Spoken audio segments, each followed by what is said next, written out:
नमस्कार दोस्तों, स्वागत है आपका आज की बेहद बड़ी और जरूरी खबरों में। लेकिन खबर में आगे बढ़ने से पहले अगर आप भी भाजपा सरकार का विरोध करते हैं तो आप अभी इस वीडियो को लाइक कीजिए और इस लाल बटन को दबाकर चैनल को फ्री में सब्सक्राइब करके घंटी बजाइए और कमेंट सेक्शन में लिखें जय हिंद।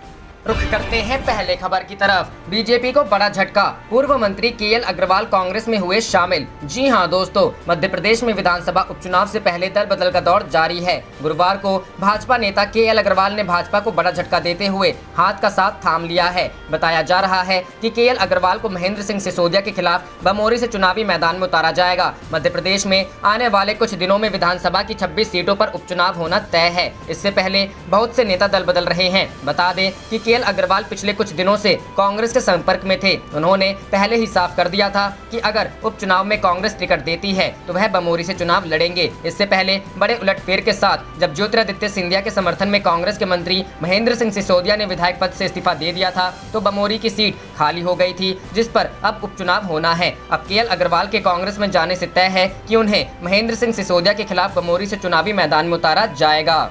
रुख करते हैं अगली खबर की तरफ। बिहार में कोरोना हुआ बेकाबू तो टूटी सरकार की नींद, स्वास्थ्य मंत्री ने किया एनएमसीएच दौरा। जी हां दोस्तों, बिहार के स्वास्थ्य मंत्री मंगल पांडे ने आज पटना के एनएमसीएच का दौरा कर वहां के हालात जानने की कोशिश की। पीपीई किट से लैस होकर स्वास्थ्य मंत्री ने आईसीयू में जाकर कोरोना संक्रमित मरीजों का हालचाल जाना, साथ ही अस्पताल प्रबंधन से स्वास्थ्य सेवाओं को लेकर जानकारी हासिल की। स्वास्थ्य मंत्री ने अस्पताल के सुपरिटेंडेंट को मरीजों की शिकायत को जल्द से जल्द दूर करने का निर्देश भी दिया। मंगल पांडे ने यह भी कहा कि लगातार एनएमसीएच में किसी की मृत्यु होने के बाद बॉडी को ले जाने में दिक्कत की बात सामने आ रही थी। उन्होंने भरोसा दिलाते हुए कहा कि अब किसी मरीज की होने के 2 से 3 घंटे के अंदर उनके परिजनों के सहयोग से अंत्येष्टि कर दी जाएगी। स्वास्थ्य मंत्री ने एनएमसीएच का निरीक्षण करने के बाद यह भी निर्देश दिया कि अगले 2 से 3 दिन में अस्पताल के गेट पर एक हेल्प डेस्क बनाया जाए ताकि आने वाले मरीजों को सुविधा हो। इसके अलावा उन्होंने बताया कि एनएमसीएच 445 बेड का कोविड डेडिकेटेड अस्पताल है, जिसमें 167 बेड पर पाइपलाइन के जरिए ऑक्सीजन की व्यवस्था है और शेष बेड के लिए अस्पताल में 650 ऑक्सीजन सिलेंडर मौजूद हैं। रुख करते हैं अगली खबर की तरफ। अखिलेश का हमला, किसानों से जमीन छीनकर कॉर्पोरेट घरानों को दे रही सरकार। जी हां दोस्तों, सपा अध्यक्ष और पूर्व मुख्यमंत्री अखिलेश यादव ने किसानों के मुद्दे पर योगी सरकार को आड़े हाथ लिया है। अखिलेश ने गुरुवार को कहा कि बीजेपी सरकार की कुनीतियों से कृषि क्षेत्र पर गंभीर संकट के बादल छा गए हैं। जून में आर्थिक सुधार के नाम पर केंद्र सरकार जो 3 अध्यादेश लाई है उससे किसानों की दशा की दुर्दशा में बदलने में देर नहीं लगेगी। किसान अभी घाटे में रहकर भी अपने खेत में श्रम करने से नहीं चूकता है। बीजेपी उसके खेत को ही छीनकर कॉर्पोरेट घरानों को देने की साजिश कर रही है। वह इस क्षेत्र में ज्यादा से ज्यादा पूंजी निवेश का भी रास्ता खोल रही है। देश का किसान तब विदेशी कंपनियों का बंधक बन जाएगा। अखिलेश ने कहा कि भाजपा अब किसानों की आय दोगुनी करने की चर्चा नहीं करती है, उसकी जगह कॉन्ट्रैक्ट फार्मिंग की वकालत की जाने लगी है। इससे किसान का मालिकाना हक भी चला जाएगा। अखिलेश ने आगे कहा कि किसानों को एमएसपी देने पर भी सरकार विफल रही है, इसका फायदा बिचौलियों को ही मिलता है। भाजपा सरकार अपने किसी भी वादे को निभाना नहीं चाहती है, इसलिए उसने अपने अध्यादेश में ऐसी कोई व्यवस्था नहीं की है जिससे किसानों को एमएसपी से कम दाम नहीं देंगी। अखिलेश यादव ने आगे कहा कि भाजपा सरकार ने खेती को आवश्यक वस्तु अधिनियम से हटाकर और दूसरे राज्यों में भी फसल बेचने की सुविधा देकर कोई बड़ा उपकार किसानों पर नहीं किया है। इसके अलावा आज अधिकांश किसान छोटी जोत वाले हैं, वे अपने माल का भंडारण नहीं कर सकते हैं क्योंकि वैसे भी प्रदेश में पर्याप्त भंडार गृह नहीं है। भाजपा की किसान विरोधी नीतियों का ही नतीजा है कि समाजवादी सरकार ने किसानों को लाभ पहुंचाने के लिए 4 लेन सड़कों और मंडियों की स्थापना की दिशा में जो पहल की थी उसे रोक दिया गया है।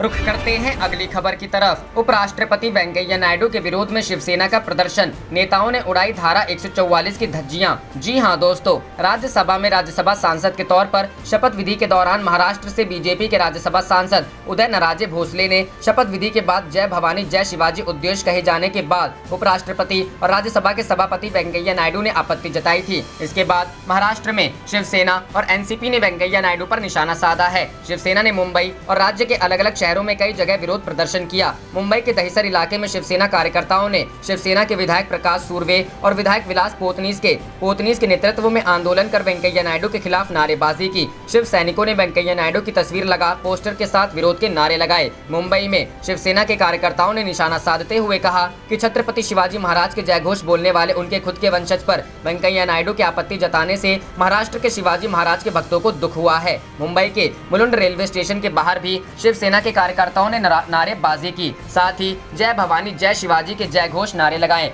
मुलुंद इलाके से शिवसेना उप विभाग प्रमुख सुनील गारे ने कहा कि यह छत्रपति शिवाजी महाराज का अपमान है जिसे सहन नहीं किया जाएगा। सांसद उदय नराजे भोसले उन्हें अपनी स्टाइल में इसका जवाब देना चाहिए। शिवसेना ने मुंबई के अलावा राज्य के अलग अलग जगहों पर भी विरोध प्रदर्शन किया। हालांकि इस दौरान शिवसेना के विधायक और कार्यकर्ता खुद मुख्यमंत्री उद्धव ठाकरे के निर्देशों का मजाक उड़ाते नजर आए। मुंबई में धारा 144 लागू होने और मुख्यमंत्री के सामाजिक दूरी का पालन करने के निर्देश और निवेदन के बावजूद शिवसेना के कार्यकर्ता नियमों की धज्जियां उड़ाते दिखे। साथ ही धारा 144 का मजाक उड़ाकर सड़क पर प्रदर्शन करते रहे और पुलिस मूक दर्शक बनी रही।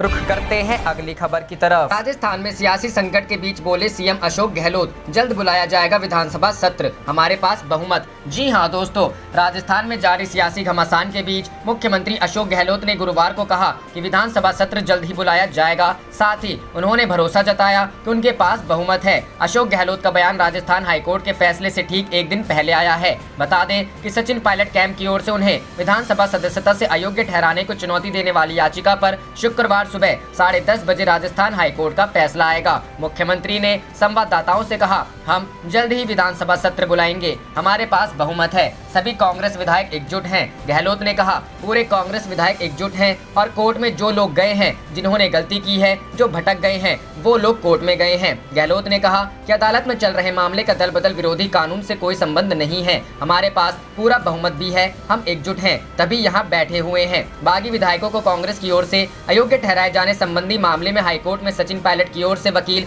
हरीश साल्वे और मुकुल रोहतगी पैरवी कर रहे हैं, जबकि कांग्रेस ने अपने सबसे तेज कानूनी विशेषज्ञों में से एक अभिषेक मनु सिंघवी को मैदान में उतारा है। कोर्ट में सचिन पायलट की ओर से वकील हरीश साल्वे ने गुरुवार को कहा कि सदन से बाहर हुई कार्यवाही के लिए अध्यक्ष नोटिस जारी नहीं कर सकते और नोटिस की संवैधानिक वैधता नहीं है। राजस्थान में सियासी संकट उस समय शुरू हुआ जब सचिन पायलट और उनके खेमे के 20 से अधिक विधायकों ने सीएम अशोक गहलोत के खिलाफ बागी तेवर अपना लिए थे। इसके बाद पायलट के प्रति सख्त रुख अपनाते हुए कांग्रेस ने उन्हें उप मुख्यमंत्री और राज्य कांग्रेस अध्यक्ष के पद से बर्खास्त कर दिया था। उनके 2 विश्वस्तों को भी मंत्री पद से हटा दिया गया था। इस बीच राजस्थान सियासी संकट मामले में राजस्थान हाईकोर्ट के आदेश के खिलाफ स्पीकर सीपी जोशी की याचिका पर सुप्रीम कोर्ट में सुनवाई हुई। इस मामले में सुप्रीम कोर्ट ने हाईकोर्ट के फैसले पर रोक लगाने से इनकार किया, लेकिन कहा कि हाईकोर्ट का फैसला सुप्रीम कोर्ट के फैसले के अधीन होगा। हाईकोर्ट शुक्रवार को फैसला सुनाएगा, जबकि सुप्रीम कोर्ट सोमवार को सुनवाई करेगा। सुप्रीम कोर्ट इस बाबत सुनवाई करेगा कि क्या हाईकोर्ट स्पीकर के नोटिस के खिलाफ दायर याचिका पर सुनवाई कर सकता है या नहीं।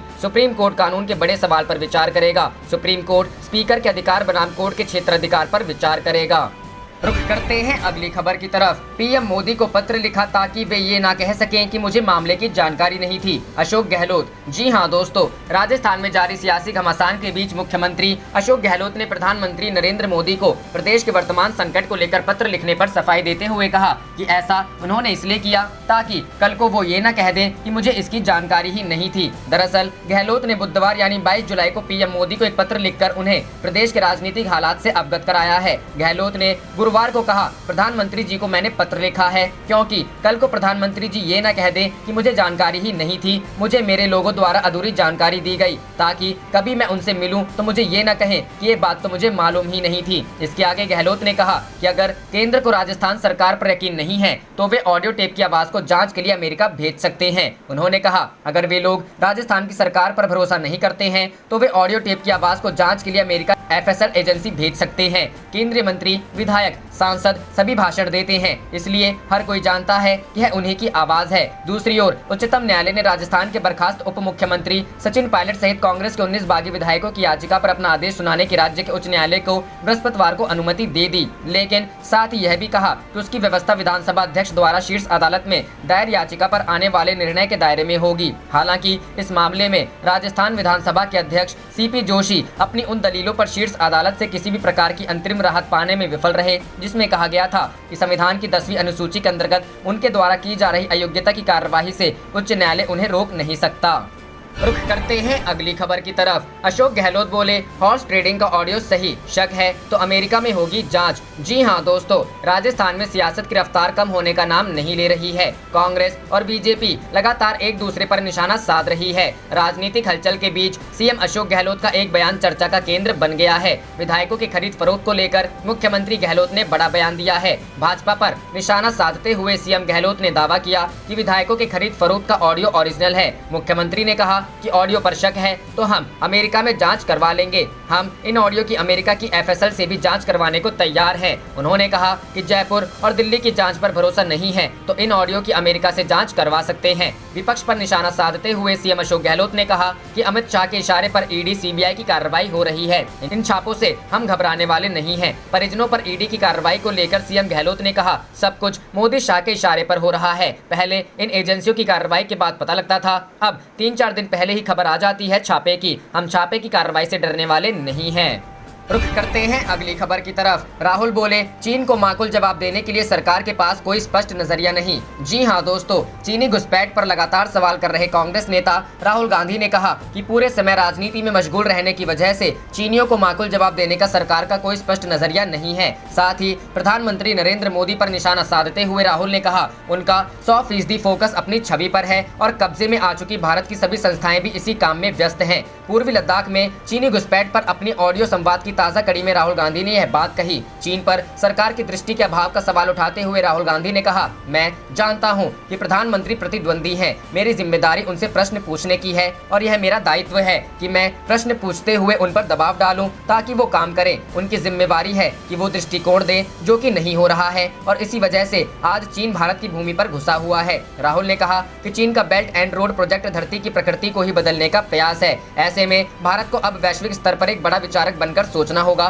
तभी देश की रक्षा की जा सकती है। राहुल ने कहा कि आज हम दो राह पर खड़े हैं। अगर हम एक तरफ जाते हैं तो हम बड़ी भूमिका में आएंगे और अगर दूसरी तरफ चले गए तो अप्रासंगिक हो जाएंगे। राहुल ने कहा कि भारत में संतुलन बिगड़ रहा है क्योंकि राजनीति में दिन भर पूरे समय भारतीय आपस में लड़ रहे हैं। जाहिर तौर पर राहुल का संदेश शायद यह था कि सरकार को कांग्रेस की बजाय मुख्य मुद्दे पर फोकस करना चाहिए। हाल ही में राहुल गांधी ने कहा था कि सत्ता में आने के लिए प्रधानमंत्री नरेंद्र मोदी ने एक मजबूत छवि गढ़ी थी और अब उनकी यही ताकत भारत की सबसे बड़ी कमजोरी बन गई है। रुख करते हैं अगली खबर की तरफ। कांग्रेस ने भारत चीन तनाव पर केंद्र सरकार को घेरा, पीएम मोदी से पूछे ये 6 सवाल। जी हां दोस्तों, भारत और चीन के बीच जारी तनाव और विवाद लगातार बना हुआ है, जबकि इस मामले को लेकर कांग्रेस भी हमलावर हो गई है। जयपुर में गुरुवार को पूर्व केंद्रीय मंत्री और कांग्रेस प्रवक्ता अजय माकन ने प्रेस कॉन्फ्रेंस के सहारे मोदी सरकार पर जमकर हमला बोला है। उन्होंने कहा कि चीन भारतीय इलाकों में अब भी अपनी सेना के साथ डटा हुआ है और वहाँ से वापस जाने का नाम नहीं ले रहा है। इस बात 2.5 महीने से ज्यादा हो गया है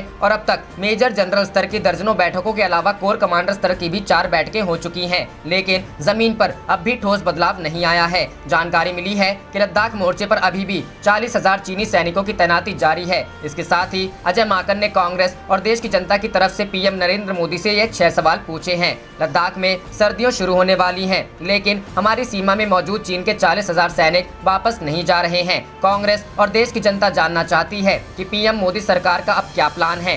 रुख करते हैं अगली खबर की तरफ। बिहार में चौपट है विधि व्यवस्था, नेता को न्याय नहीं मिलता, आम आदमी तो दूर की बात। तेजस्वी। जी हां दोस्तों, बिहार में बाढ़ की स्थिति को देखते हुए तेजस्वी यादव ने दरभंगा की यात्रा के दौरान प्रेस कॉन्फ्रेंस में कहा कि बिहार में राक्षस राज आ गया है, बिहार में यह राक्षस राम राज्य है। उन्होंने कहा कि आरजेडी के कार्यकर्ता के साथ लापरवाही बरती गई है। परिजनों ने डॉक्टर से सवाल पूछा तो उनके साथ भी गलत व्यवहार किया गया। यही नहीं, अस्पताल का सीसीटीवी कैमरा भी बंद कर दिया गया है। पुलिस के मौजूद रहने के बावजूद कार्यकर्ता और परिजनों के साथ दुर्व्यवहार किया गया है। तेजस्वी ने कहा कि आरजेडी नेता को कभी कोविड पॉजिटिव तो कभी नेगेटिव बताया गया, लेकिन सच्चाई यह है कि उनकी जांच रिपोर्ट नेगेटिव है, जो डीएमसीएच नहीं बता रहा है। इसके लिए आरजेडी एक बड़ा आंदोलन करेगी। नेता प्रतिपक्ष ने कहा कि कोरोना काल को देखते हुए हम कोई राजनीतिक कार्यक्रम नहीं कर रहे हैं, लेकिन अन्याय जहां भी होगा हम वहां आवाज उठाएंगे। कार्यकर्ता का पोस्टमार्टम तक नहीं किया गया है और आनन फानन में अंतिम संस्कार करा दिया गया है। तेजस्वी ने कहा कि आज हमारी बात एसपी से बात हुई है और मैंने कहा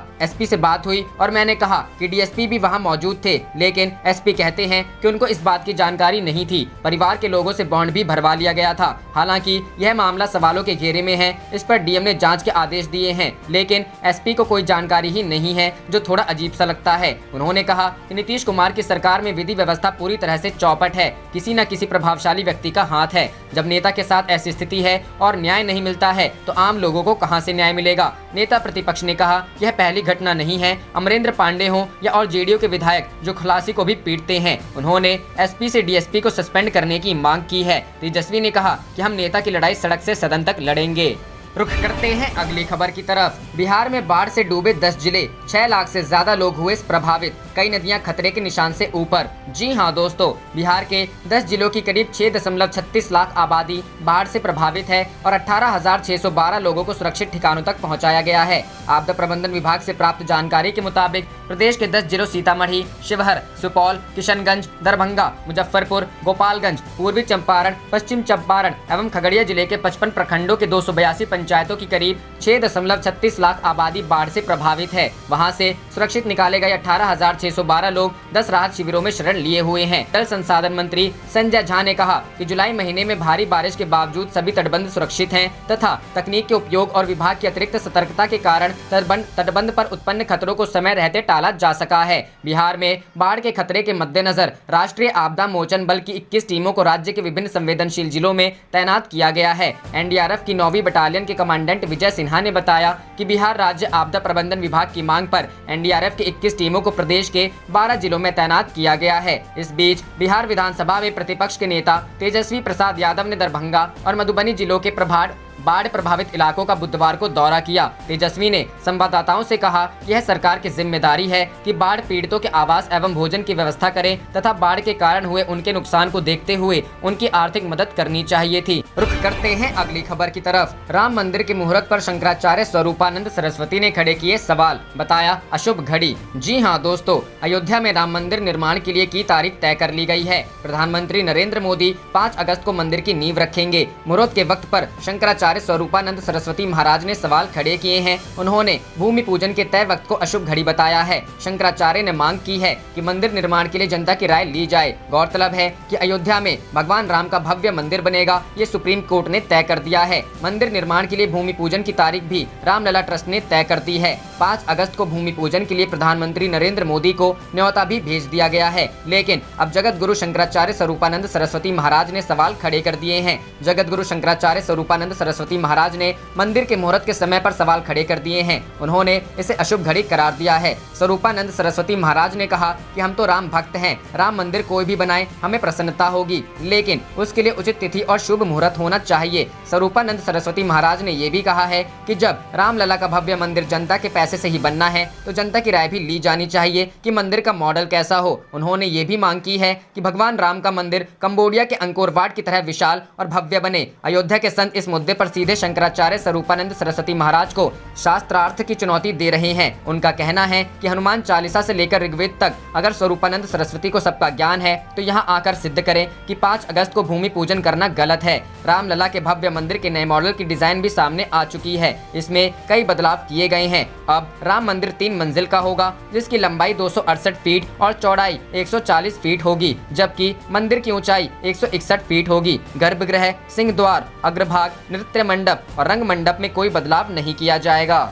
रुख करते हैं अगली खबर की तरफ। राहुल गांधी के प्रधानमंत्री नरेंद्र मोदी पर बड़ा हमला, कहा केवल अपनी छवि बनाने में लगे हैं पीएम। जी हां दोस्तों, कांग्रेस नेता और केरल के वायनाड से सांसद राहुल गांधी ने एक बार फिर प्रधानमंत्री नरेंद्र मोदी पर बड़ा हमला करते हुए कहा है कि वो केवल अपनी छवि बनाने की कोशिश में जुटे हैं। कांग्रेस के पूर्व अध्यक्ष राहुल ने अपनी वीडियो सीरीज सत्य का सफर राहुल गांधी के साथ को ट्विटर पर शेयर करते हुए ये बात कही। राहुल गांधी ने अपने इस सीरीज की तीसरी कड़ी आज जारी की है। राहुल ने इस वीडियो को जारी करते हुए ट्विटर पर लिखा, पीएम 100% अपनी छवि बनाने पर ध्यान दे रहे हैं। भारत के सभी बंधक बनाई जा चुकी संस्थाएं इसी काम को करने में व्यस्त है। एक व्यक्ति की छवि एक राष्ट्रीय विजन का विकल्प नहीं है। राहुल ने चीन के साथ भारत के निपटने का जिक्र करते हुए कहा, अगर आप उनसे निपटने के लिए मजबूत स्थिति में हैं, तभी आप काम कर पाएंगे, उनसे वो हासिल कर पाएंगे जो आपको चाहिए, और यह सचमुच में किया जा सकता है। लेकिन अगर चीन ने कमजोरी पकड़ ली तो फिर गड़बड़ है। राहुल ने आगे कहा कि बगैर किसी दृष्टिकोण के चीन से नहीं निपटा जा सकता है। राहुल ने कहा, मैं केवल राष्ट्रीय दृष्टिकोण की बात नहीं कर रहा हूं, मेरा मतलब अंतर्राष्ट्रीय दृष्टिकोण से है। बेल्ट एंड रोड यह धरती की प्रकृति को बदलने का प्रयास है। भारत को वैश्विक दृष्टिकोण अपनाना होगा। भारत को अब विचार बनाना होगा, और वो भी वैश्विक विचार। दरअसल बड़े स्तर पर सोचने से ये भारत की रक्षा की जा सकती है। राहुल ने कहा कि भारत को चीन से सीमा विवाद को खत्म करने के लिए अपना तरीका बदलना होगा। राहुल ने कहा, हमें अपनी सोच बदलनी होगी। इस जगह हम चौराहे पर खड़े हैं, हम एक तरफ जाते हैं तो बड़ी भूमिका में आएंगे, अगर दूसरी तरफ चले गए तो अप्रासंगिक हो जाएंगे। आप देख रहे थे आपका अपना चैनल जय हिंद जय भारत।